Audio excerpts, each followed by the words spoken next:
जय श्री राम। आज हम ना कुंडली के अंदर चंद्रमा को लेके बात करेंगे कि चंद्रमा आपकी कुंडली के अंदर हर एक 12 भाव में कैसा रिजल्ट देता है। ठीक है। अब किसी भी प्लेनेट को समझने से पहले मैंने आपको बताया कि उस प्लेनेट के ना नेचर को समझो। ठीक है, उसके ट्रेट्स क्या है। सबसे पहले हम वो दिखते हैं कि भाई चंद्रमा क्या क्या चीजों को रिप्रेजेंट करता है। ठीक है,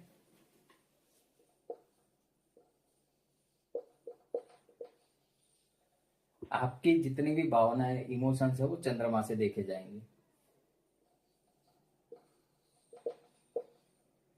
mind, your subconscious mind govern by चंद्रमा। ठीक है, मून मून रिप्रेजेंट करता है आपके अवचेतन मन को। मदर, आपकी माता चंद्रमा से देखी जाएगी।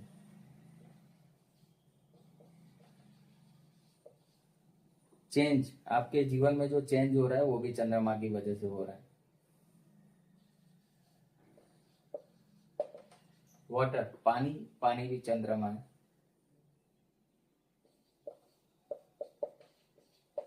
फूड, फूड भी चंद्रमा से देखा जाएगा। और फूड के साथ साथ ट्रैवल। ठीक है, तो ये सारे चंद्रमा के ट्रेड्स है। अब हम कुंडली के हर एक भाव में चंद्रमा को समझेंगे कि चंद्रमा कैसा रिजल्ट देता है कुंडली के हर एक भाव में। अभी मान लो चंद्रमा आपका यहाँ पे बैठा है। ठीक है, अभी चंद्रमा यहाँ पे एक और चीज देख लो, आर्ट। ठीक है, देखो आर्ट को रिप्रेजेंट करने वाले दो प्लेनेट है, एक है चंद्रमा एक है वीनस। अब जब कुंडली के फर्स्ट हाउस में चंद्रमा आ जाएगा, सबसे पहले आपको ना इस व्यक्ति का जो जीवन है मीन्स इसकी पर्सनालिटी आप देखोगे बहुत इमोशनल होगा। ठीक है, यानी ओवर सेंसुअल। दूसरी चीज, जब भी चंद्रमा लगन में आ जाता है ना, दैट मीन्स वो प्लेनेट गवर्न करने वाला है आपके कैरेक्टर को, आपकी पर्सनालिटी को। ठीक है, सबसे ज्यादा इन्फ्लुएंस उसका रहेगा। तो कैसा होगा आपका, आपकी पर्सनालिटी कैसी होगी, आपके अंदर ना एक मदरली केयर होगी लोगों के लिए। ठीक है, आप नेचुरली इमोशनल होंगे। आपको इमोशंस जागृत करने की जरूरत नहीं है। किसी का भी बुरा होता हुआ देखोगे आपके अंदर के वो इमोशंस जागृत हो जाएंगे। ठीक है, वेरी इमोशनल पर्सन, अपने आप के लिए ज्यादा इमोशनल होते हैं ये लोग, बहुत भावुक होते हैं। ठीक है, इनकी भावना का स्तर बहुत हाई होता है। दूसरा, आप देखोगे ना गोल मटोल दिखेगा। चंद्रमा कैसा है, गोल मटोल। दूसरा, चांद सा रोशन चेहरा। बहुत ही अट्रैक्टिव पर्सनालिटी होती है ऐसे व्यक्ति की, दिखने में बड़े सुंदर होते हैं। वो जब बात करते हैं ना तो हमें लगता है कि यार कितना अच्छा व्यक्ति है। ठीक है, अपने आप हम, वो एक चीज होती है ना कि सामने वाले के प्रति आकर्षित हो रहे हैं। वो कब होता है, जब फर्स्ट हाउस के अंदर चंद्रमा बैठ जाए या वीनस बैठ जाए। ठीक है, ये दोनों प्लेनेट ना बहुत ही अट्रैक्टिव पर्सनालिटी देते हैं। तो लगन में चंद्रमा, वैसे भी पराशर जी ने क्या कहा कि बेनिफिक इन्फ्लुएंस जितना होगा लगन के ऊपर उतना व्यक्ति के लिए अच्छा है। ठीक है, तो चंद्रमा जब लगन में होता है व्यक्ति को आकर्षक बनाता है, उसको इमोशनल बनाता है। दूसरा, उसका जो स्वभाव है ना, बहुत मधुर स्वभाव मिलेगा आपको उसका। ठीक है, उसके साथ बात करने में मजा आएगा, उसके साथ टाइम स्पेंड करने में आपको मजा आएगा। आर्टिस्टिक नेचर का होगा, आर्ट लवर होगा। कवि प्रेमी होते हैं ना, रसिक, इन व्यक्तियों को ना हम रसिक बोल सकते हैं। रसिक यानी अपनी जान डाल देते हो उसके अंदर। ठीक है, जिनके अंदर रस होता है, मधुरता होता है, ऐसे लोग होते हैं जब फर्स्ट हाउस में चंद्रमा होता है। अब चंद्रमा जब फर्स्ट हाउस में है ना, आपको अगर वेल्दी बनना है, दो चीजें मैं आपको बताऊंगा। मदर की ये व्यक्ति जितनी सेवा करेगा ना, यानी ये समझ लो कि उसकी मदर जब तक खुश है ना, इस व्यक्ति का डाउनफॉल नहीं हो सकता।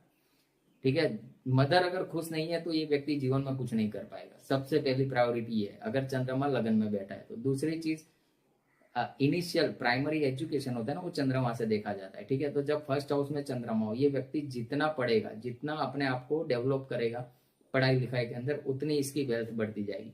यहाँ पे बैठा हुआ चंद्रमा ना, एक ही प्रॉब्लम है, ये मूड स्विंग्स बहुत देता है और स्लीप डिसऑर्डर देता है कभी कभी। ठीक है, तो उसके लिए आप क्या कर सकते हो, जो आपकी चारपाई है वहां पे आप ना तांबे की कील लगा सकते हो। इससे क्या होता है ना, नींद के अंदर यानी आपको सूर्य मंगल का सपोर्ट मिल रहा है। तो जब भी चंद्रमा फर्स्ट हाउस में और नींद का प्रॉब्लम हो तो आप ये चीज कर सकते हो। दूसरा, जब भी आप नदी क्रॉस करो ना, कोई भी रिवर क्रॉस करो, तो उसमें एक ना कॉपर का कॉइन डाल दो। ठीक है, या कोई भी सिक्का, पानी का कोई भी सिक्का एक डाल दो। इससे क्या होगा ना, आपके बच्चों की उम्र के लिए बहुत अच्छा है, बच्चों के प्रोग्रेस के लिए बहुत अच्छा है। If you have moon in the first house, बहुत अच्छी कंडीशन है। ऐसे व्यक्ति दिखने में सुंदर होते हैं, उनका नेचर बड़ा सुंदर होता है। ठीक है, लोगों की केयर करते हैं, बहुत अच्छा है चंद्रमा। सिर्फ थोड़ा बहुत ना आपको मूडी बनाता है, यानी अचानक से ना आपका मूड चेंज हो सकता है। ठीक है, otherwise this position is too good for चंद्रमा। अब चंद्रमा को हम सेकेंड हाउस में बिठाते हैं। देखो, इतना समझ लो, जहां पे चंद्रमा होगा ना वहां पे आपका मन लगेगा, वहां पे आपके इमोशंस जाएंगे। फर्स्ट हाउस में तो अपने प्रति होगा, ठीक है, आपके ओवरऑल व्यक्तित्व के प्रति कि भाई मैं कैसा दिखता हूँ, ठीक है, मैं मेरा स्वभाव तो ठीक है ना, लोगों के साथ मैं अच्छा तो बिहेव कर रहा हूँ ना, वो सारी चीजें, यानी आपके इमोशंस आपके इर्द गिर्द घूमेंगे। जब सेकंड हाउस में होगा, परिवार के प्रति होंगे आपके इमोशंस, ठीक है, आप परिवार की केयर करोगे, कुटुंब को प्राधान्य दोगे। दूसरी चीज, इन लोगों को ना खाना पीना भी बहुत अच्छा लगता है, ठीक है, स्वीट्स ज्यादा पसंद करते हैं और बहुत ना चूजी होते हैं खान पान के मामले में, उनको अच्छा अच्छा खाना चाहिए। डेयरी प्रोडक्ट्स ज्यादा यूज करते हैं, पनीर हो गया, दही हो गया, ठीक है, दूध हो गया, ये सारी चीजें, यानी dairy products, milk related products, उनको खाना ज्यादा पसंद होता है। दूसरा, जब चंद्रमा सेकंड हाउस में ना, ये धन के लिए बहुत अच्छा है, वेल्थ के लिए बहुत अच्छा है। यहाँ पे देखो, सेकंड हाउस में मून, सेवेंथ हाउस में मून, यहाँ पे आपको ना पैसों की कभी दिक्कत नहीं आएगी, परेशानी एक ही रहेगी, वो टिकेगा नहीं। मून क्या है ना, बहता रहता है, पानी है, ठीक है, तो जब जरूरत होगी पैसा तो आ जाएगा, वेल्थ आपके पास इंटेक्ट रहेगी, बट साथ साथ में ये भी चीज होगी कि ये कहीं जा रहा है, ठीक है, आपके पास रुकेगा नहीं। दूसरा, ऐसे लोगों के घर में ना आप या तो शिवलिंग पाओगे या शिवलिंग का फोटो होगा, लाल किताब कहते हैं, शिवलिंग या शिवलिंग का फोटो रहता है। जनरली ये लोग हाइट पे रहते हैं, यानी फ्लैट्स में रहते हैं। जमीन के ऊपर बनाने वाला मकान बहुत कम होता है, रो हाउस वाला, और अगर है तो इन लोगों को ना फ्लैट्स में रहना चाहिए, वो उनके लिए बेहतर है, ठीक है, जितना फ्लैट्स में रहेंगे उतना अच्छा है। इनकी वॉइस, लोग होते हैं ना सिंगर, जब चंद्रमा सेकंड हाउस में हो ना, वो व्यक्ति बोलता बहुत अच्छा है, मधुर वाणी जो कहते हैं ना, वो चंद्रमा सेकंड हाउस में देता है। अच्छी पोजीशन है सेकंड हाउस में मून, ठीक है, कुटुंब के लिए भी अच्छा है, पैसों के लिए भी अच्छा है, और आपकी वाणी के लिए भी बहुत अच्छा है। खान पान भी ये व्यक्ति बहुत सही रखता है, इसकी अपब्रिंगिंग भी बहुत अच्छी होती है, समझ रहे हो, चंद्रमा बेनिफिक प्लेनेट है। सेकेंड हाउस आपका अपब्रिंगिंग है, आपको जो चाइल्डहुड में संस्कार मिलते हैं ना, वो सेकेंड हाउस से देखा जाता है। रिसोर्सेज सारे सेकेंड हाउस है, ठीक है, तो बहुत इजीली आपको ना आपके काम के लिए रिसोर्सेज मिल जाएंगे। तो जब सेकेंड हाउस में मून हो, इट्स टू गुड, बहुत ही अच्छा है। अब आ जाते हैं थर्ड हाउस मून के लिए, ये थोड़ी कॉम्प्लिकेटेड है और थोड़ा अच्छा है। अभी कॉम्प्लिकेटेड क्यों है ना, यहाँ पे फादर के लिए अच्छा नहीं है, ठीक है, इसके फादर को स्ट्रगल होता है लाइफ में, ये जैसे जैसे पढ़ता जाएगा फादर को स्ट्रगल महसूस होता जाएगा, ठीक है, उनकी फाइनेंशियल कंडीशन डाउन होगी। बट हाँ, हर तीसरा महीना इन लोगों के लिए और हर तीसरा साल लकी साबित होता है, ठीक है, तो जैसे ही 21 पार करते हैं, 20 पार करते हैं, आप देखोगे हर तीसरा ईयर जो है ना, ठीक है, मान लो 21, 24, 27, उस हिसाब से वो बहुत अच्छा गुजरता है, और तीसरा महीना बहुत अच्छा होता है जनरली।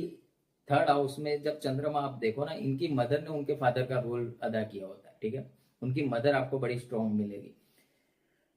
अगर कहीं से अफ्लेक्टेड नहीं है ना, तो बहुत अच्छी आयु देता है, और अगर नाइन्थ हाउस खाली है तो और भी अच्छा है, बहुत इजीली ना आपको भाग्य की चीजें, भाग्य के सहारे ही सारी चीजें मिल जाएगी जब चंद्रमा थर्ड हाउस में आ जाएगा, ठीक है। ट्रैवल खूब करवाता है, ट्रैवल से प्यार भी होता है, ये लोग ना अपने भाई बहन के प्रति बहुत इमोशनल होते हैं। थर्ड हाउस सिबलिंग्स का है ना, तो इमोशंस कहाँ जाएंगे, भाई बहन की ओर जाएंगे, ठीक है।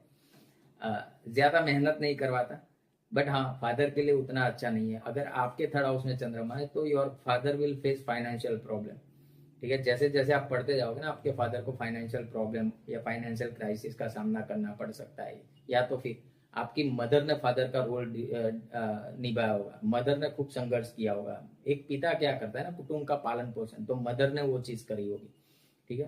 थर्ड हाउस मून आयु के लिए बहुत अच्छा है, ओवरऑल आपके लिए तो बहुत अच्छा है, ठीक है। और यहाँ मान लो कहीं कुछ भी प्रॉब्लम कर रहा है चंद्रमा, चलो पहले घर में मैंने उसका आपको उपाय बता दिया। सेकंड हाउस में मान लो कहीं से अफ्लिक्टेड या प्रॉब्लम कर रहा है, आप क्या कर सकते हो, आपके घर का जो नॉर्थ वेस्ट कॉर्नर है ना, वहां पे एक मिट्टी का गमला ले आओ, सिंपल मिट्टी का गमला, उसको वहां पे रख दो, क्योंकि क्या है, इससे क्या होगा ना, शुक्र बैलेंस होगा। तो जब ये घर शुक्र का है, ठीक है, तो शुक्र अच्छा होगा तो ये चंद्रमा अपने आप अच्छा रिजल्ट देगा। और ज्यादा अगर ये अच्छा है ना, तो कोई रेमेडी करने की जरूरत नहीं, नहीं तो आपका शुक्र डैमेज हो जाएगा, ठीक है, हमें सब प्लैनेट्स की जरूरत है। थर्ड हाउस में जब चंद्रमा अफ्लिक्टेड हो, यहाँ पे चंद्रमा का हमें उपाय नहीं करना है, यहाँ पे हमें बुध का उपाय करना है, क्योंकि ये बुध का खुद का घर है। तो आप क्या करो, 43 डेज तक हरी चीजें, छोटी कन्याओं को डोनेट करो। आप वो हरी टॉफी भी कर सकते हो, कोई हरे हरे रैपर में कोई चॉकलेट आ रही हो स्कूल के बाद, 43 डेज कंटिन्यूस वो करो, ये चंद्रमा आपको बहुत अच्छे रिजल्ट देगा, ठीक। फोर्थ हाउस चंद्रमा, सो गुड पोजीशन, पराश्री में तो दिग्बली बोला गया है। अभी किसी भी राशि में कुछ भी, अगर चौथे घर में चंद्रमा है ना, आपको सारी लग्जरी देगा, सारे कंफर्ट देगा, बहुत ही अच्छा। ये लोग ना बड़े बोल्ड होते हैं, इनका आप मनोबल देखोगे चट्टान हिलाने वाला होता है। ये किसी भी मुसीबत का सामना ना छाती चौड़ी करके करते हैं, ठीक है, वो डरते नहीं है कभी भी किसी भी मुसीबत से। फोर्थ हाउस मून बहुत करेजियस बनाता है व्यक्ति को, दूसरी चीज, जब भी आपको कोई अच्छा काम करना हो ना, घर से मीठा दूध पी के निकलो, आपका काम सही हो जाएगा। और तकेदारी क्या रखनी है, प्रिकॉशन क्या लेना है, घर में कभी दूध का दही नहीं बना है, ठीक है, जलाना नहीं है दूध को, क्योंकि यही आपकी स्ट्रेंथ है, उसको जलाओगे तो क्या होगा, ठीक है। चंद्रमा क्या है, मिल्क भी है ना, तो खोया जो बनाते हैं ना लोग, दूध का दही करते हैं, वो 4th हाउस चंद्रमा वाले को नहीं करना चाहिए। दूसरी चीज, ज्यादा ना प्रैक्टिकल रहो, लोगों की हेल्प ज्यादा करने मत जाओ, क्योंकि आप करने जाओगे हेल्प और आपकी का नाम खराब होगा। तो इट्स बेटर प्रैक्टिकल वे में करो, और अगर कर रहे हो तो एक्सपेक्टेशन मत रखना कुछ भी, कि सामने वाला भी मेरे लिए ये करेगा, ठीक है। आपके मन में आ रहा है, आपको करना है, आप जा सकते हो, कर सकते हो, बट एक्सपेक्टेशन कुछ नहीं रखनी है। ये अगर चंद्रमा चौथे घर में है तो, ठीक है। 4th house moon too good position, बहुत अच्छी पोजीशन है। अगर आपके चार्ट में है तो वैसे भी देखो, चंद्रमा को दिग्बल प्राप्त होगा, ठीक है, स्थान बल प्राप्त होगा, ये चंद्रमा आपके लिए अच्छा ही एक्ट करेगा। प्रिकॉशंस मैंने आपको बता दिए कहाँ लेने, ठीक। अब आ जाता है 5th हाउस चंद्रमा के ऊपर। ये ना, ये बहुत ही अच्छी पोजीशन है, बहुत ही अच्छी पोजीशन है चंद्रमा की 5th हाउस में। अगर दो पार्टी इलेक्शन लड़ रही ना, ये व्यक्ति अगर आपके 5th हाउस में मून है, आपने किसी पार्टी को सपोर्ट कर दिया ना, वो जीत जाएगी, ठीक है। तो ये व्यक्ति जिसका सपोर्ट करता है ना, वो विक्ट्री पा लेता है, ठीक है, बहुत अच्छा है। दूसरी एक चीज, अगर 5th हाउस में मून है ना, आपको लॉयल वाइफ मिलेगी, ठीक है, या तो फिर आप फीमेल हो तो आपको लॉयल हस्बैंड मिलेगा, यानी लॉयल लाइफ पार्टनर देता है। बट चंद्रमा अकेला होना चाहिए यहाँ पे, ठीक है। मान लो कहीं से अफ्लिक्ट हो रहा है, या तो कोई मेलेफिक इन्फ्लुएंस में आ रहा है, तो वो धागे वाली मिश्री आती है ना, धागे वाली मिश्री, वो आप टेम्पल में डोनेट कर सकते हो, या तो राइस टेम्पल में डोनेट करो। अदरवाइज 5th हाउस मून बहुत अच्छा है। अगर आप एस्ट्रोलॉजर बनना चाहते हो ना, तो ये तो सबसे बढ़िया पोजीशन है। हाई इंट्यूशन, सॉलिड इंट्यूशन, आप कुंडली देख के ना सामने वाले को दो बातें बोलोगे, वो सच हो जाएगी। एस्ट्रोलॉजर का बाप है 5th हाउस मून। अगर आपके चार्ट में, आपको एस्ट्रोलॉजी पढ़नी ही चाहिए, ठीक है। वैसे कंडीशंस बहुत अच्छी है, आपके बच्चों के लिए भी अच्छी है, आपके लाइफ पार्टनर के लिए भी बहुत अच्छी है। मैंने आपको बता दिया, अगर मून अफ्लिक्टेड नहीं है, एक अकेला मून बैठा है और उसमें भी अच्छी राशि में बैठ गया, मित्र राशि में बैठ गया, तो ये ना बहुत लॉयल लाइफ पार्टनर देता है। और ऐसा व्यक्ति ना मूवी, मीडिया, इन क्षेत्रों में बहुत अच्छा काम कर सकता है। मून आर्ट है ना बेसिकली, ठीक है, तो क्रिएटिव वर्क, 5th हाउस है भी क्रिएटिविटी का, मून भी आर्टिस्टिक प्लेनेट है, बहुत अच्छे से काम करता है 5th हाउस के अंदर। अब देखो, 3 घर ऐसे ना जहां पे चंद्रमा को अच्छा नहीं माना गया, छठा, 8वां, 12वां। अभी इसमें कंडीशन समझ लो, अगर खुद का बैठा है, मित्र राशि में बैठा है, या उच्च का होके बैठा है, तो ये चंद्रमा उतना डैमेज नहीं करेगा, ठीक है। दूसरा, जब भी छठे घर में चंद्रमा, यहाँ प्रिकॉशन क्या लेना है, अगर छठे, 8वें और 12वें में चंद्रमा है ना, तो उसका आपको डोनेशन नहीं करना है। चंद्रमा के रिलेटेड चीजों का, कितनी चीज है चंद्रमा के रिलेटेड, फूड हो गया, वाटर हो गया, ठीक है, जनरली वाटर, मिल्क, सिल्वर, ये सारी चीजें चंद्रमा की, और फूड के अंदर भी राइस, तो इनका परहेज करें, इसका डोनेशन ना करें। अगर मंदिर में दे रहे हो ठीक है, बट किसी व्यक्ति को डोनेट मत करना, क्योंकि मना किया गया है, और ये चंद्रमा परेशानी भी क्रिएट करता है अगर आप उसका डोनेशन करते हो तो। अगर 6th हाउस में चंद्रमा है, मन आपका परेशान रह रहा है, किसी भी बिना बात के अपना वो उसमें रह रहे हो, द्विधा में रह रहे हो, तो क्या करो, अपनी फादर की सेवा करो। आप जितनी अपनी फादर की सेवा करोगे, चंद्रमा आपको अच्छे रिजल्ट देगा, ठीक है, पहली चीज। दूसरी, वॉलेंटियर सेवा करनी चाहिए। देखो, जब भी 5th हाउस में चंद्रमा हो, पंचम भाव, पंचम घर में, ठीक है, यहाँ पे चंद्रमा है, और आप वॉलेंटियर सेवा कर रहे हो, किसी एनजीओ में सेवा कर रहे हो, आपकी आयु के लिए बहुत अच्छा है, आपकी लॉन्जिविटी के लिए बहुत अच्छा है, और आपकी समृद्धि के लिए भी बहुत अच्छा है, ठीक है। तो 5th हाउस चंद्रमा में वॉलेंटियर सेवा करो, 6th हाउस में चंद्रमा है तब भी वॉलेंटियर सेवा करो, बहुत बहुत सूट करेगा आपको।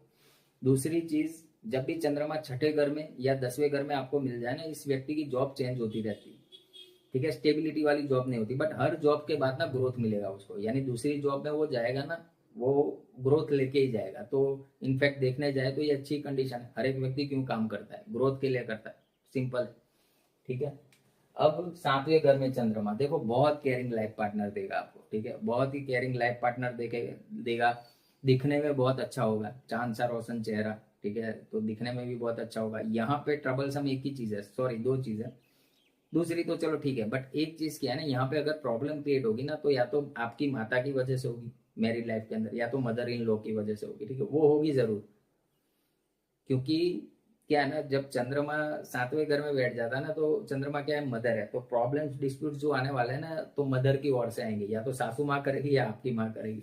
इसका अभी उपाय क्या करें, तो जब भी आपका विवाह हो, ठीक है, आप जाओ अपने घर, तो साथ में ना 700 ग्राम सिल्वर, अभी सिल्वर बहुत महंगी है, तो 7 किलो चावल लेके जाओ और अपनी अलमारी में रख दो, ठीक है। ये चंद्रमा बहुत अच्छे से काम करेगा। दूसरा, सिल्वर का स्क्वायर पीस लेके आप अपनी बेडरूम में रख सकते हो, ठीक है। ये इस 7th हाउस मून का बहुत अच्छा उपाय है। दूसरी एक चीज, जब भी 7th हाउस में मून होता है ना, आपको कैश फ्लो बहुत अच्छा देता है, ठीक है। आपकी जो नकदी रकम है ना, वो बहुत अच्छी होगी। तो पैसा तो आएगा बट जाएगा भी उसी हिसाब से, ठीक है। तो पैसों के मामले में थोड़ा आपको वो सहन करना पड़ेगा, बट ऐसी कंडीशन कभी नहीं आएगी कि बिना पैसों के आप रह रहे हो, समझ रहे हो। पैसा बहुत अच्छा होगा, नो डाउट इन दैट। अभी 8वें घर में चंद्रमा, यहाँ पे ना बिना कारण के आपको परेशानी रहती है, ठीक है। परेशानी यानी इन द सेंस कि कैसा है कि चलो मान लो कोई रीजन नहीं है, कुछ भी नहीं है, फिर भी आप अपने आप से ना सेटिस्फाई नहीं हो, ठीक है। मानसिक अशांति रहती है, इसीलिए 6ठे 8वें 12वें में चंद्रमा को अच्छा नहीं माना गया। दूसरा, स्ट्रेस लेवल हाई रहता है।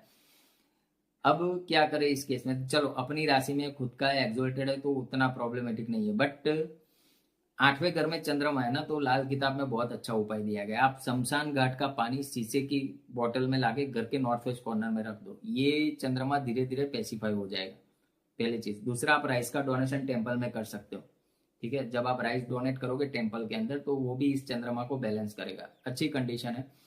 अगर आप ये चीजें करते रहते हो तो ये लोग ना एस्ट्रोलॉजी में बहुत अच्छा काम करते हैं, क्योंकि देखो एस्ट्रोलॉजी ना केतु से देखी जाती है, बट जब आप नाड़ी पढ़ोगे ना, भृगुनंदी नाड़ी, उसमें चंद्रमा को भी एस्ट्रोलॉजी के लिए सिग्निफाइड माना गया है, ठीक है। यानी जो प्लेनेट एस्ट्रोलॉजी को सिग्निफाई कर रहे हैं ना, वैसे दो प्लेनेट है, एक चंद्रमा है, एक केतु है। तो जब 8वें घर में चंद्रमा हो ना, आपको एस्ट्रोलॉजी ज्योतिष का ज्ञान लेना ही चाहिए। ये लोग तंत्र मंत्र में बहुत रुचि रखते हैं, डीप इंटरेस्ट रखते हैं, गुड विद्याओं में डीप इंटरेस्ट रखते हैं, ठीक है। प्रॉब्लम एक ही है कि बिना वजह का मानसिक तनाव आपको मिल सकता है, तो उसके लिए मैंने आपको बताया क्या करना चाहिए। जब 9th हाउस में चंद्रमा आ जाएगा, 9वें घर में, ये ना बहुत अच्छी कंडीशन है। 9th हाउस मून लेके आप जन्मे हो ना, समझो जैसे ही आपका जन्म होगा ना, आपकी फैमिली राइज करेगी, ठीक है, आपकी फैमिली का ग्रोथ होगा। दूसरा, ये व्यक्ति ना 75 ईयर्स तक तो जीता ही जीता है, 75 साल के ऊपर ही उसका जीवन होता है। दूसरा, 9th हाउस किस चीज का है? धर्म का है। मन कहाँ लगेगा बताओ? धर्म के अंदर। ऐसे व्यक्ति को ना आप आंख बंद करके बोल सकते हो कि भाई तुम्हारा मन जो है ना बड़ा धार्मिक है, ठीक है, धार्मिक कार्य करने में आपका मन लगता है। बहुत रिलीजियस नेचर के मिलेंगे ये लोग आपको। अब यहाँ पे चंद्रमा कहीं से अफ्लिक्टेड हो जाता है, मान लो उसके आगे पीछे मेलेफिक प्लेनेट आ गए, या उसके सामने 2-3 मेलेफिक है जो चंद्रमा को एस्पेक्ट दे रहे हैं, तो यहाँ पे कंडीशन उसकी खराब हो जाएगी। तो उसके लिए क्या कर सकते हो आप, मछलियों को ना राइस फीड करवाइए, ठीक है। जब भी हो सके मंडे के मंडे, ये चंद्रमा और स्ट्रांग होता जाएगा, अच्छा होता जाएगा और आपको अच्छे रिजल्ट देगा। चंद्रमा का 10th हाउस में रिजल्ट देखते हैं। अभी 10वें घर में चंद्रमा, देखो 10वां घर प्रोफेशन का है, ठीक है, तो ये चेंजेस देगा, पहली चीज। बट अगर 4th हाउस खाली है और 2nd हाउस खाली है ना, तो ये व्यक्ति पैसा नहीं कमाता, दौलत कमाता है। अब एक चीज होती है पैसा कमाना, एक चीज होती है दौलत कमाना। दौलत यानी समझ लो बिलियनर ही हो, सिर्फ अकेले ये कंडीशन बन रही है, और लगन ठीक ठाक है, लगनेश ठीक ठाक है। चंद्रमा 10वें घर में बैठ जाए, 2nd एंड 4th हाउस खाली हुए व्यक्ति को अबजोपति बनने से कोई नहीं रोक सकता। पैसे गिरते हैं अंबर से इन लोगों के ऊपर, ठीक है। दूसरा, ये चीज 10th हाउस पोजीशन चंद्रमा की आपको मेडिकल प्रोफेशन में बहुत अच्छा राइज करवाती है, ठीक है। अब यहाँ पे कहीं पे भी चंद्रमा डैमेज है तो क्या कर सकते हो आप ना, वैसे लाल किताब में तो अतरंगी उपाय दिए गए इसके, बट आपको कहीं ना शनि को 4th हाउस में डालना पड़ेगा, ठीक है। तो क्या कर सकते हो आप, मदर की सेवा करो, हो सके उतना, क्योंकि क्या है, सेवा शनि है, मदर माता, मदर 4th हाउस, ठीक है। तो आप मदर की जितनी सेवा करोगे, अपने बर्थ लैंड की जितनी सेवा करोगे, सर्विस दोगे, उतना ये चंद्रमा अच्छे से काम करेगा। 10th हाउस मून के लिए बोला गया है कि अगर किसी के 10वें घर में चंद्रमा हो, ऐसा व्यक्ति किसी मरे हुए इंसान के बाजू में बैठ जाए ना, यानी जो मरने वाला है उसके बाजू में बैठ जाए और उसके मुंह में पानी दे दे, 6ठे घर में चंद्रमा, 10वें घर में चंद्रमा, वो व्यक्ति हील होना स्टार्ट हो जाता है, ठीक है, जल्दी रिकवरी आती है। ऐसी सफा होती है इन लोगों के हाथ में। 6th house moon, 10th house moon, बहुत अच्छी पोजीशन है। बट यहाँ पे चंद्रमा 10th हाउस में मून हो, 11th हाउस में मून हो, यहाँ पे प्रॉब्लम एक ही है, आपकी माता को ना पैरों की दिक्कत देता है, ठीक है। आपके मदर के लेग्स में आप देखोगे नी रिप्लेसमेंट हो गया, घुटनों में दर्द है, कुछ ना कुछ हेल्थ इश्यूज बने रहते हैं। यहाँ पे एक प्रॉब्लम है, तो ये क्या कर सकते हैं, जब भी 11th हाउस में मून हो, आपको ना भैरव मंदिर में 11 किलो यानी 11 लीटर मिल्क डोनेट करना चाहिए एवरी मंथ, ठीक है। तो मदर की हेल्थ में आपको इम्प्रूवमेंट मिलेगा।